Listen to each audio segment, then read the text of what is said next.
Hi friends, నేను మీ రంగా ప్రసన్న కుమారిని. అందరు ఎలా ఉన్నారు? బాగున్నారా? మేమైతే చాలా బాగున్నామండి. ఈరోజైతే బెండకాయ పచ్చడి చేశాను. ఎలా చేశాను ఏంటి అనేది అయితే చూసాయండి. ఫస్ట్ అయితే బెండకాయలు అయితే కడిగి తీసుకున్నాను.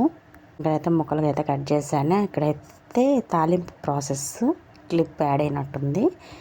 ఇంకా కట్ చేసిన తర్వాత అయితే ఎండుమిరపకాయలు ఉంటాయి కదా, ఎండుమిరపకాయలు అయితే తీసుకొని వేయించుకోవాలి. ధనియాలు, జీలకర్ర, ఎండుమిర్చి, బెండకాయ ముక్కలు వేసి ఫ్రై చేసేసుకొని బాగా అంటే కచ్చాపచ్చాగా ఏం చేసేసుకోవాలి. ఏం చేసుకున్న తర్వాత దంచుకోవాలి. దాంట్లో చింతపండు వేసుకుంటే బాగుంటుంది సరైన పులుపు కోసం. ఇంక ఇక్కడైతే ఉప్పు కూడా యాడ్ చేసేసి ఇంకా ఎర్రగడ్డ వేసి బాగా, ఎర్రగడ్డ కూడా అందులోనే వేసుకోండి, కొంచెం ఫ్రై అవుతుంది పచ్చివాసన లేకుండా.